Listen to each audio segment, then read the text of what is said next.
சரி, அது நான் அந்த கேள்விக்கு நான் என்ன சொல்ல முடியாது. அவர் வேலையை செய்கிறாரு, அவர் ஒரு கட்சி ஆரம்பிச்சிருக்காரு, அதற்கான பணிகளை அவர் செய்கிறாரு.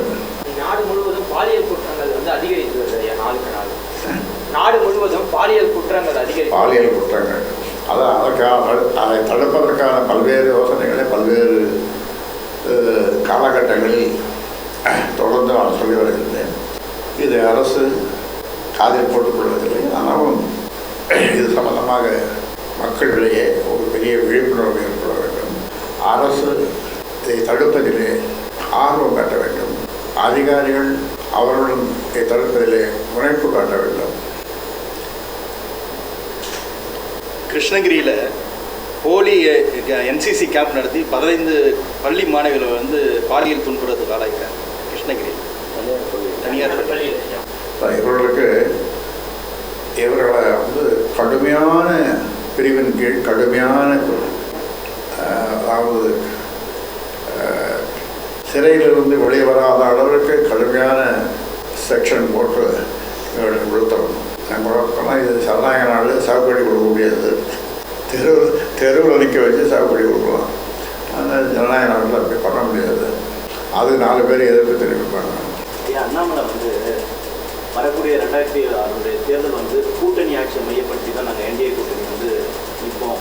எங்களோட கூட்டணியில் இருக்கக்கூடிய யாராவது ஒரு முதலமைச்சராக வரதுக்கான வாய்ப்பு இருக்குது அப்படின்ற மாதிரி அவர் சொல்லியிருக்காரு. அதை பற்றியான உங்களுக்கு கருத்து? தேர்தல் விஷயம் இருக்குது, அதை பற்றிய கருத்து இப்பொழுது சொல்வது நல்லதில்லை என்பது என்னுடைய கருத்து. என்னுடைய கட்சி கருத்தும் அதுதான். நாணய வெளியீட்டு விழாவுக்கு பிறகு கலைஞருடைய நாணய வெளியீட்டு விழாவுக்கு பிறகு பாஜகவுக்கு ஆதரவாக செயல்படும் திமுக செயல்பாடு இருக்குது. அது மத்திய அரசு இந்த அம்மை செயல்பாடு சிறப்பாக செயல்படும் சுகாதாரத்துறை அமைச்சர் தெரிவிக்கிறார். அது இதெல்லாம் பதில் சொல்ல விரும்பலை. இப்படி மாற்றி ஏதாவது சொல்லிட்டு இருப்பாங்க. அதுக்கு நாம் போய் எதுக்கு பதில் நடக்குது, ரொம்ப நடக்குது, நடக்கட்டும். இடஒதுக்கீடு போராட்டம் நடத்த போகிறேன்னு சொல்லிடுங்க. எப்போ நடத்துது? விரைவில் பொதுக்குழு கூடி அந்த பொதுக்குழு முடிவு எடுத்து தான் அதை செய்யணும்.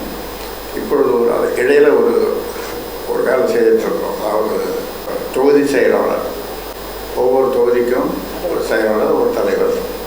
அதே மாதிரி பெண்கள் 2 பேர், ஒரு தொகுதிக்கு 2 பேர் தலைவர் செயலாளர். இப்படி 734 தொகுதியிலையும் தேர்வு செய்து கொண்டிருக்கிறோம். தேர்வு நடைபெற்று கொண்டிருக்கிறது. இதெல்லாம் முடிஞ்ச பிறகு அப்புறம் முடிவு. இடஒதுக்கீடு போராட்டம் அறிவிச்சிருக்கீங்க. மாற்றுக் கட்சியினர்களுக்கு அழைப்பு இருக்கா? போராட்டத்தில் மாற்றுக் கட்சியினர்களுக்கு போராட்டத்தில் அழைப்பு இருக்கா? வேற கட்சி சார்ந்த இல்லை, போராட்டம் மாற்றுக் கட்சிக்கு அவங்க கலந்துக்கிறாங்க, அழைப்பு விடுப்போம். அந்த நேரத்தில் எல்லாரும் கலந்துக்கணும்.